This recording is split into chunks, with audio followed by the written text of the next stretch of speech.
Hello guys, இன்னைக்கு insert Lord மான்வாவோட episode 9 தான் பார்க்க போறோம். வீடியோ பார்க்குறீங்கன்னா ஒரு லைக்கை போட்டுருங்க. ஏன்னா அப்பதான் இன்னமும் நிறைய பேருக்கு ரெக்கமெண்ட் ஆகும். தொடர்ந்து இன்னமும் நிறைய வீடியோஸை போட முடியும். சரி வாங்க, நம்ம டைம் மிஸ் பண்ணாம எபிசோடுக்குள்ள போகலாம். எபிக்கோட ஆரம்பத்துல நம்மால இந்த டைஜூ ஹாலோட ஒரு மாஸ்டரா மாறிட்டால. இப்போ நம்ம ஜியாங்கால உள்ள போயிட்டு என்ன இருக்கு அப்படின்னு நம்மளால செக் பண்ண முடியும். ஆனா அப்படி பண்ண சிக்கலாயிடும். ஏன்னா எல்லாருக்குமே தெரிஞ்சு போயிடும் ஆளு தான் இந்த இடத்தோட புது மாஸ்டரா இருக்கான்னு. இதனால அப்புறமா பாத்துக்கலாம். ஃபர்ஸ்ட் இந்த இடத்த விட்டு போகணும், இல்லைன்னா அவ்வளவுதான். பில்லரை காணும் சொல்லி என் மேல கேஸ போட்டாலும் ஆச்சரியம் இல்ல. இப்படி ஆளு ஓடி போயின்னு இருக்க.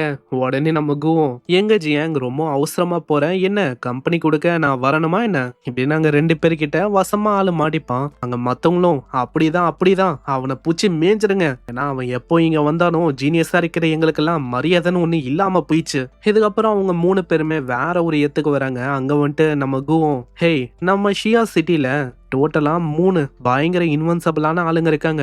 அதுல இருக்க ஒரு பர்சனை பத்தி ஆல்ரெடி தெரியும். அதாங்க நம்ம ஹிவாங்கோட தாத்தா சுவான். அவரும் அந்த இன்வென்சபிளான பர்சன்ல ஒருத்தர். அந்த இன்வென்சபிளான ஃபிகர்ல ட்ரீமர் அப்படின்னு ஒரு பொண்ணு இருக்கா. அந்த பொண்ணு இந்த டைசு இந்த ஸ்டீலு கிட்ட எதுக்கு வருவானா, இது மூலமா அவளுக்கு என்லைட்மெண்ட் கிடைக்கும். ஆனா சொல்லு ஜியாங், நீ எப்படி அந்த 9 விங்டு மியர்ஸ்மா அதை வச்சு இந்த டைஜூ ஸ்டீல மொத்தமா அப்சர்வ் பண்ண? ஜியாங்க்கு புரியுது. அப்பனா ஆளுக்கு நல்லாவே தெரிஞ்சிருக்கு என்கிட்ட 9 விங்டு மியர்ஸ்மா அந்த மதர் இன்செக்ட் அது என்கிட்ட இருக்குன்னு. அப்போ என்ன இந்த இடத்துக்கு கொண்டு வந்ததே மொத்தமா முடிக்கவா என்ன? அங்க இப்படி ஆளு ரொம்ப சீரியஸா பாப்பானா? உடனே நம்ம குவோம், என்ன தம்பி உன்னோட சீக்கிரட் இன்னமும் எனக்கு தெரியல அப்படின்னு யோசிக்கிறியா என்ன? நானே ஒரு போதைக்கை என்கிட்ட வந்துட்டு இதெல்லாம் மாறிக்க ட்ரை பண்ணா எப்படிப்பா தம்பி? ஏன்னா இந்த 9 விங்டு மியர்ஸ்மா இத ஒரு பாய்சன் மிஸ்டா மாத்த முடியும். இருக்கிற எல்லாரையுமே இப்படியே ஏமாத்திடலாம் அப்படின்னு யோசிச்சியா? அங்க யாவும் பயங்கரமா சிரிக்கிறான் ஜூனியர் பிரதர் ஜியாங். நான் சுத்தமா யோசிக்கல நீ இந்த அளவுக்கு டம்மா எவ்வளவு கியூட்டா இருப்பேன்னு. எப்படா எங்களுக்கு தெரியாம இருக்கும் இந்த விஷயம்? நம்ம ஜியாங்கும் யோசிப்பான். இவங்களோட எக்ஸ்பிரஷன் எல்லாம் வச்சு பார்த்தா இவங்க ஒன்னும் என்ன கொல்லணும் அப்படின்னு பாக்குற மாதிரி இல்ல. சரி, எனக்கு தெரிஞ்சு இவங்க கிட்ட உண்மையை சொல்றதே ஒரு நல்ல விஷயமா இருக்கும். இதனால ஆளு சொல்லிடுறான், இந்த 9 விங்டு மியர்ஸ்மா எதுக்கும் இந்த டைஜி ஸ்டீல் இது ரெண்டுத்துக்குமே ஒரு சேமான ஆர்ஜின் இருக்கு. அதான் நாங்க போன உடனே அதுவும் அப்படியே அப்சர்வ் ஆச்சு. ஆனா ஜியாங் தம்பி, உனக்கு தெரியும்னு நினைக்கிறேன் இந்த டாபு அதால போன வாட்டியே இந்த உலகம் எந்த நிலைமைக்கு போச்சுன்னு உனக்கு தெரியும். சோ இப்போ உன்கிட்ட ரெண்டு வழிதான் இருக்கு. ஒண்ணு, இந்த ஃபர்பிடனான ஜோன்லயே இருந்து உன்னோட வாழ்க்கையை கழிக்கணும், இல்லையா என் கூட வந்து பெரிய பெரிய மாஸ்டர்ஸ் பெரிய பெரிய ஆளுங்க ஜெனரல் இன்வென்சபிளான லெவல்ல இருக்க ஆளுங்க. ஃபார் எக்ஸாம்பிளுக்கு நம்ம ஹிவாங்கோட தாத்தா ஜென்னு, அதாங்க பேஹானோட தாத்தா அவரு. இந்த மாதிரி ஆளுங்க கூட பேட்டில் ஃபீல்டுல இறங்கி அங்க சண்டை போடணும். நம்ம ஹீரோக்கும் புரியுது இந்த மாதிரி இவங்க நினைச்சிருந்தா என்னோட கதையை மொத்தமா முடிக்கலாம். ஆனா அப்படி பண்ணாம இவங்க எனக்காக எவ்வளவு விஷயத்த பண்றாங்க. சோ இதுக்கப்புறமும் எதுக்காக நான் பயப்படணும்? அங்க யாவும் வந்துட்டு, ஆமா என்னடா யோசிக்கிற மாஸ்டர் கேட்கும் போது சொல்லு அதுக்கான பதில.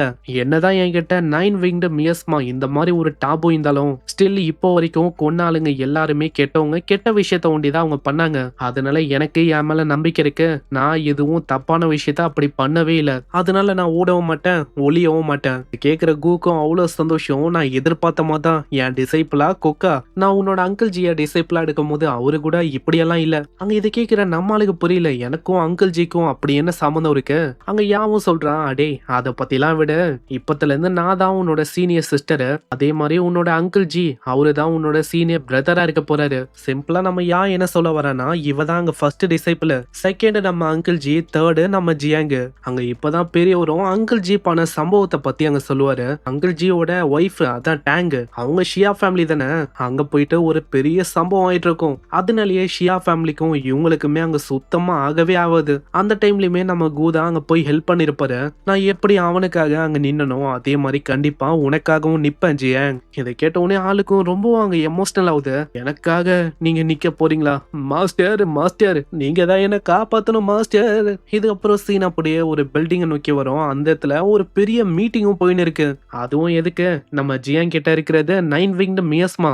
அதனால ஆளை முச்சிடலாமா இல்ல என்ன பண்ணலாம் அப்படின்னு சொல்லிதான் இந்த மீட்டிங். அதுலயும் சில பேரை முச்சிடலாம் அப்படின்னு வந்து சொல்லுவாங்க. ஆனா நம்ம மூவோட தாத்தா அவரு வந்து நம்ம ஹீரோக்கு தானே சப்போர்ட். இதனால அப்படியே பேச்ச மாத்தி விடுவாரு. அந்த பையனை நம்மளுக்கு கீழே வச்சுக்கலாம், நம்ம அவனை கண்காணிக்கிற வரைக்கும் எந்த விதமான பிரச்சனையும் இல்ல. அதனால ஒண்ணு கொல்ல வேணாம். நம்ம டேங்கோட அப்பாவும் அதே தாங்க சொல்லுவாரு, அவனை கொல்ல வேணாம். ஆளு கிட்ட என்னதான் டாபோ அந்த மாதிரி ஒரு கலாமிட்டி இருந்தாலும் நம்ம கண்ட்ரிக்கு ஆளு பெரும்பாலும் உதவியா இருக்க வாய்ப்பு இருக்கு. ஏன்னா இதுக்கப்புறம் ஏலியன் ரேஸால என்னென்ன ஆகுமோ அந்த டைம்ல இவனை வச்சு நம்ம என்னென்ன பண்ணலாம்னு யோசிங்க. இப்படி கொல்ல வேணான்னு நினைப்பாங்க. அதுக்குள்ள ஒரு குரலும் அவங்க பின்னாடி கேட்கும். ஜியாங், அந்த பையனை கொன்னே ஆகணும். பார்த்தா வேற யாரும் இல்ல, நம்ம ஜென்னு அவருதான். நம்ம ஜியாங் மேல ஆல்ரெடி கடுப்பு. ஏன்னா கிராண்ட் சன் இறந்து போயிட்டான். அதே மாதிரி இன்னொருத்தன் பியானு, அவனோட ஒரு கையை காணுவாங்க. அப்படி யாராச்சும் ஜியாங்க கொல்ல வேணாம் அப்படின்னு சொன்னீங்கன்னா ஃபர்ஸ்ட் என் ஸ்வாடு கிட்ட நீங்க பேசணும். பேச தயாரா நீங்க? நம்ம டுவானுக்கு என்ன பண்ணுன்னு தெரியல. ஏன்னா கு வந்து சொல்லிட்டாரு, இந்த மாதிரி எப்படியாச்சும் நம்ம ஜியாங்க காப்பாத்தணும். ஜென்னு வந்துட்டு அவ்வளவுதான், பிரச்சனை ஆரம்பிச்சிரும்னு. இப்போ உண்மையிலேயே இங்க வார ஆரம்பிக்க போகுது. யோ கு, நீ பாட்டுன்னு அப்படி சொல்லிட்டு போயிட்ட. ஆனா இப்போ பிரச்சனையே இப்பதான் ஏன் ஆரம்பிக்குது. இது எல்லாத்துக்குமே நீ தான் ஏதாச்சும் பண்ணணும். இதுக்கப்புறம் அங்கிள் ஜியோட கேங்கும் அந்த எத்துக்கு வந்து அங்க ஜென்னு மூலமா இப்போ எவ்வளவு பெரிய பிரச்சனை ஆக போகுதுன்னு கேட்டோடனே கடுப்பாவது நம்ம ஆளுக்கு. ஜியாங்க ஏதாச்சும் பண்ணலான்னு பார்த்தாங்கன்னா நான் விட மாட்டேன். கையெல்லாம் துண்டு துண்டாக்கிடுவேன். ஏன்னா நைட் வாட்சஸ் மெம்பர் அவன். அங்க பின்னாடி டுவானுக்குமே என்ன பண்ணும் தெரியல. யோ ஆல்ரெடி உனக்கும் அவங்களுக்கும் பெரிய பகை இருக்கியா, சொன்னா கேளியா? ஆனா மத்தவங்களாம் அங்க ஜாலியா தான் இருக்காங்க, அவங்களுக்கு கவலை இல்ல. அப்புறம் அங்க டேங்கும் சொல்றான், அங்க பாருங்க அவங்க எல்லாருமே வராங்கன்னு நினைக்கிறேன். அவ்வளவுதான். ஜென்னி இதை பார்த்தோன்னே இன்னமும் ஆளு வெறியாவுறான். சீக்கிரம் உன்னோட காட்லி அம்ப ரெடி பண்ணு, இதை வச்சு அவனை மூச்சை விட என்ன. இதுக்கப்புறம் அவங்க எல்லாருமே வராங்க. நம்ம யாவும் கேக்குறான், அம்மா அது கீழே இருக்கிறது அங்கிள் ஜி தானே? போன வாட்டி பண்ண மாதிரியே ஷியா ஃபேமிலி கிட்ட ஏதாச்சும் பிரச்சனை பண்ணணும்னு அவரு வந்திருக்காரா என்ன? அங்க கூக்கும் புரியல. ஆமா, எதுக்காக இத்தனை பேரு கீழே இருக்கணும்? பிரச்சனை இன்னுமே ஸ்டார்ட் ஆகல, அதுக்குள்ள ஏதோ ஷோ பார்க்க வந்த மாதிரி இத்தனை பேரா? சரி, ஏதோ ஒண்ணு வார பண்ணணும்னு முடிவு பண்ணிட்டா இறங்கிடலாம் இப்படின்னு அவரும் ஆறா வெளிப்பத்துவாரு. உடனே யாவும், பாருங்கப்பா இந்த இடத்துல ஜியை விடவும் நீங்க தான் துடின்னு துடிக்கிறீங்க சண்டை பண்ணோன்னு. எப்படி மாஸ்டரும் அப்படிதான் டிசைப்பிளும். ஆமா தானே ஜியாங்? ஆனா நம்ம ஜியாங் அப்படியே தான் நிக்கிறான். ஆளு நெக்ஸ்ட் தான் பாக்குறான். நைனும் மத்த பூச்சிங்களும் ரீப்ரொடக்ஷன் பண்ணி இப்போ கவுண்ட் ஒண்டி 5 மில்லியனுக்கும் மேல இருக்கு. நம்ம ஹீரோவே அதை பார்த்து ரொம்ப ஆச்சரியமாவறான். தேர்ட் ஜெனரேஷன் இந்த அளவுக்கு அதிகமாவா? அதுவும் 5 மில்லியனு. அப்போ இதுங்க குட்டி போட்டு அதுங்கெல்லாம் எவ்வளவு பெருகி போகும். அங்க யாவும் கேக்குறான், அம்மா என்ன ஆச்சு ஜியாங், உனக்கு என்ன பயமா இருக்கா? அதான் நானும் மாஸ்டரும் இருக்கும்ல. அப்புறம் நீ பயப்படுறதுக்கு அவசியமே இல்ல. அது எனக்கு பயம் இல்ல சீனியர் சிஸ்டர். நான் அங்கிள் ஜியை பத்தி தான் யோசிச்சேன். அவரு மலைக்கு கீழே தானே இருக்காரு. போயிட்டு நான் அவருக்கு கொடுக்க வேண்டிய சில பல கிஃப்ட் ஒண்டி கொடுத்துட்டு வருவா இப்படின்னு நம்மளும் அந்த இடத்துக்கு போக ஆரம்பிக்கிறான். இந்த சைடு நம்ம ஹிவாங்கு, ஃபேங்கு, டேங்கு அவங்க 3 பேருக்குமே தெரியுது நம்ம ஜியாங் அவன் அவ்வளவு ஸ்பீடா மேல போனது, பேயாங்க டிஃபீட் பண்ணது, இது எல்லாத்துக்குமே காரணம் அந்த 9 விங்டு மியாஸ்மாவா.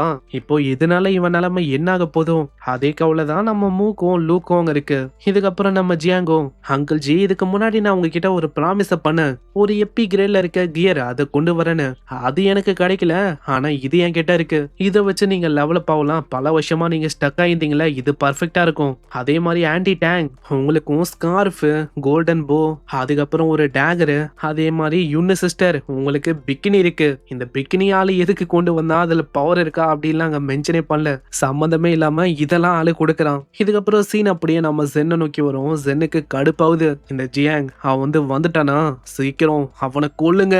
டுவான் தாங்க சொல்லுவாரு, வெயிட் பண்ணுங்க வேணாம். 100க்கும் மேற்பட்ட ஜீனியஸான பசங்க அவங்க எல்லாருமே மேலதான் இருக்காங்க. இப்போ நீங்க ஏதாச்சும் பண்ணி அவங்களுக்கு ஏதாச்சும் ஆயிடுச்சுன்னா அதுக்கப்புறம் பிரச்சனை இன்னமும் பெருசாயிடும். சரி, இப்போ இதுதான் விஷயம். நான் சொல்ற விஷயத்த அந்த கு, அந்த வயசானவரு அவரும் அவங்க கேட்கலன்னா அவரையும் மொத்தமா முடிக்க நான் தயாரா தான் இருக்கேன். நம்ம டுவானுக்கு என்ன பண்ணும் தெரியல. ஏன்னா கு பண்ண வேலையால இப்போ ஒரு பெரிய பகையும் கிரியேட் ஆயிடுச்சு. இப்போ ஒண்ணு ஜென்னு கூட அங்க சண்டை பண்ணும். இதனால நம்ம ஆளுங்களுக்கு தான் பெரிய அளவுல லாஸ் இருக்கும். அதுக்கு பெட்டரா நம்ம ஜியாங்க மொத்தமா சாக்ரிஃபைஸ் பண்றதே நல்ல விஷயமா இருக்கும். இப்படியெல்லாம் ஒரு யோசிப்பாரு. நம்ம குவும் வந்துட்டு இங்க வந்திருக்க ஃபேமிலி ஆளுங்க மத்தவங்க எல்லாருமே, என் கூட இருக்கிற இந்த பசங்க எல்லாருமே ப்ரோடஜிஸ், ஃபர்பிடனான அந்த டைஜு அந்த ஹாலுக்கு இவங்க எல்லாரையுமே நான் கொண்டு வந்திருக்கேன். அது எப்படிப்பட்ட இடம்னு உங்களுக்கு நல்லாவே தெரியும். ஏகப்பட்ட மிராக்கிளும் அங்க ஏற்பட்டிருக்கு நிறைய பேருக்கு. உங்க பசங்களுக்கு ஏகப்பட்ட ரிவார்ட்ஸும் அவங்க கிடைச்சிருக்கு. அதனால நீங்க யாரு சைடுன்னு நல்லா யோசிங்க. இதனால அந்த பசங்களோட அப்பா அம்மாவும் ஸ்டார்டிங்ல நம்ம ஜியாங்க கொல்லலாம் அப்படின்னு யோசிச்சாங்க. ஆனா அந்த டைஜோ அங்க ஏகப்பட்ட ரிவார்ட்ஸ், மிராக்கிள் இதெல்லாம் ஏற்படும். அங்க போயிட்டு வரதே பெரிய விஷயம். ஏன்னா அங்க போயிட்டா தொலைஞ்சு போகதான் அதிக வாய்ப்பு இருக்கு. நம்ம கு நம்ம கேட்காமலே நம்ம பசங்களுக்காக அதை பண்ணிருக்காரு. இது எந்த அளவுக்கு பெரிய விஷயம். இதுக்கு மேலேயும் அவர் எதிர்த்து போனா அது நல்லா இருக்காது. அதனால நம்ம ஜியாங்க கொல்ல வேணாம். நம்ம ஜியாங்கோட சைடு நம்ம ப்ரொடெக்ட் பண்ணலாம். அங்க எல்லாருமே நம்ம ஜியாங்கோட சைடுக்கு வர இதனால ஜெனுக்கு கடுப்பாவுது. ஆமா, அதுக்குள்ள என்னடா இப்படி கட்சி மாறீங்க. ஆளு வாட்டரை வச்சு ஒரு அட்டாக் பண்ணிருப்பான். அந்த இடம் முழுக்க அப்படியே வாட்டரால பரவ ஆரம்பிக்குது. ஜென் அவங்க சொல்றாரு, ஜியாங் கிட்ட அந்த டாபோ அது இருக்கு, அதனால என்ன ஆனாலும் பரவாயில்ல, இன்னைக்கு அவன் இறக்கணும். அதுக்கிடையில யாரு வந்தாலும் நான் கண்டுக்க மாட்டேன்.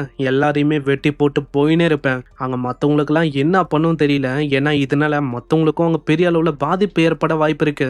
உடனே நம்ம பெரியவரும், யா நீ என்ன பண்ண, பின்னாடி போயிட்டு பசங்களுக்கு ப்ரொடெக்ஷனை கொடு. இந்த சைடு நம்ம ஜியாங்கு அங்கிள் ஜிக்கெல்லாம் பேரியரை வச்சுட்டு போற uncle G just show watch பண்ணுங்க, நான் இதோ வரேன். அடே ஜியாங்கு, நீ எப்படா பேரியரை செட் பண்ண, நடக்கிற விஷயத்த பாருங்க, அப்படி என்னால எதுவுமே பண்ண முடியலன்னா வந்து காப்பாத்துங்க என்ன. இந்த சைடு நம்ம கு அவரோட ஸ்வாட வச்சுன்னு சொல்லுவாரு. சென், அப்புறம் நீ சண்டை போடணும்னு அவ்வளவு ஆசைப்படுறனா வா ஒரு கை பாத்துலாம். அப்போ என் கூட நீ சண்டையிட போற, அதுவும் உன்னோட பிளேட வச்சு. உடனே குவும், ஆமா இப்ப என்ன அதுக்கு, நீ 8th ட்ரான்ஸ்ஃபர்ல இருக்க, இத்தனைக்கும் உன்கிட்ட வாட்டர் எலிமெண்டோட ஃபர்பிடனான ஸ்பெல் ஏகப்பட்டது இருக்கு, இதெல்லாம் வச்சுக்கின்னு ஜஸ்ட் ஒரே ஒரு பிளேடுக்காக நீ பயப்படுறியா என்ன. அங்க இவங்க 2 பேரும் சண்டை போடலான்னு போகும்போது நடுவுல ஒரு பேரியர் கிரியேட் ஆகுது. அந்த ஐஸ் பேரியரை போட்டது வேற யாரும் இல்ல, நம்ம டுவான் தான். போதும் 2 பேருமே கொஞ்சம் அமைதியாவீங்களா, ஏன்னா நீங்க ஏனோ தானோன்னு சண்டை போட இறங்குனா அவ்வளவுதான், இந்த ட்ரைனிங் கேம்பே மொத்தமா டெஸ்ட்ராய் ஆயிடும். அதே மாதிரி இங்க இருக்கிற மக்கள், இங்க இருக்கிற பசங்க, இவங்கள பத்தி எல்லாம் நீங்க யோசிக்கணும். அங்க இப்படி ஒரு சொல்லுவாரா பேஹான், இத ஒரு வாய்ப்பா வச்சு பின்னாடி அங்க சொல்றான். சரி அப்புறம் என்ன, இந்த மக்களுக்காக எனக்கும் நம்ம ஜியாங்கும் ஒரு லைஃப் ஆர் டெத் பேட்டில் நம்ம பண்ணலாம். ஏன்னா ஆல்ரெடி அவன் என்னோட ஒரு கையை பறிச்சுட்டான், அதுக்கான பதிலடியை நான் கொடுக்க வேணாவா, அதுக்காக தான் முன்ன இருக்கிறத விட பவரை போயிட்டு இப்போ வந்திருக்கேன். உடனே டுவானும், சரி சரி உங்க 2 பேருக்கு சண்டை ஏற்பட்டோம், ஜென்னு கு 2 பேருமே கொஞ்சம் அமைதியாவீங்களா. டுவானுக்கு என்னன்னா பெரிய அளவுல சேதம் ஏற்படக்கூடாது, அதுதான், அதுக்காக தான் ஆளு இவங்க 2 பேருக்கு இடையில சண்டையை மூட்டி வர்றான். இந்த சைடு நம்ம ஜியாங்கும், பேஹான் அப்போ நீ என் கூட 1-on-1 பேட்டில் பண்ணும் அப்படின்னு ஆசைப்படுற அதானே, அப்புறம் என்ன ஒரு கை பாத்துலாமா. அட இரு, அதுக்குள்ள என்ன அவசரம், இதுல ஒரு கண்டிஷன் இருக்கு, நீ உன்னோட 9 winged மியஸ்மா அதை நீ பயன்படுத்தாம என் கூட 1-on-1 பேட்டில் பண்ணணும். அங்க பின்னாடி ஜென்னுக்கு இதை கேட்ட உடனே அவ்வளவு சந்தோஷம். கிராண்ட் சன், என்ன மாதிரியே நீயும் ரொம்ப கிரேட்டா தான் இருக்க. சரி அப்புறம் என்ன மக்களே, இங்க இருக்கிற மத்தவங்க யாருக்குமே பிரச்சனை இல்லைன்னு நினைக்கிறேன், இதனால அப்ஜெக்ஷன் எதுவும் இல்லைன்னா சண்டைய ஆரம்பிக்கலாமா. கூக்கு கடுப்பாவது, வெயிட் பண்ணு, எனக்கு அப்ஜெக்ஷன் இருக்கு, நான் ஒன்னும் அப்படி நடக்க விட மாட்டேன். உடனே நம்மால அங்க தடுக்கிறான். யோ யோ யோ கொஞ்சம் வெயிட் படியா, என்னால அவனை ஹேண்டில் பண்ண முடியும்யா, நீ தேவையில்லாம நாசமாக்காதே எதுவும். பேஹான் மாதிரி ஒரு பர்சனை எப்படி ஹேண்டில் பண்ணும், அதுக்கு நீ என்கிட்ட சில பல வழி இருக்கு. என்ன வழி எனக்கு புரியல. இல்ல நீங்க இதுக்கு முன்னாடி என்கிட்ட சொன்னீங்கல்ல, ஹெவன்ஸ் ஸ்பிளிட்டிங் பிளேடு, அதை எனக்கு சொல்லி தரேன் அப்படி நீங்க சொன்னீங்க, அதை பண்ணுங்க. என்னது இப்பயா, நீ என்ன உண்மையிலேயே சீரியஸா கேக்குறியா. அங்க யாவும் சொல்றான், ஆமா நீ என்ன ஜோக் பண்ணிருக்கியா ஜியாங், ஏன்னா உன்னோட அங்கிள் ஜி அவரு அதோட பேசிக் ஃபார்மை கத்துக்கவே 10 வருஷம் வச்சு, அப்புறம் எப்பரா ஒரு சில மினிட்ல உன்னால கத்துக்க முடியும். அங்க பேஹானோ சிரிச்சுக்கினே சொல்றான், என்னப்பா அப்போ இந்த சண்டைக்காக நான் 10 வருஷம் இல்ல 8 வருஷம் வெயிட் பண்ணுமா.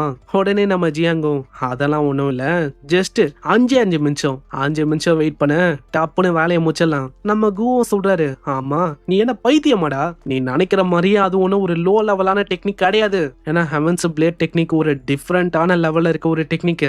பேஹான் என்ன யோசிப்பானா, எப்படியோ ஆளால முடியாது அப்படின்னு தான் யோசிப்பான். இந்த சைடு நம்ம ஹீரோ குவோட ஸ்வாட் அங்க தொடுவான். திடீர்னு ஸ்வாடும் ஒரு மாதிரி ஷேக் ஆகுது. அப்போனா இதுக்கு முன்னாடி ஸ்வாடு ஷேக் ஆனதுக்கு காரணம் இவன் தானா.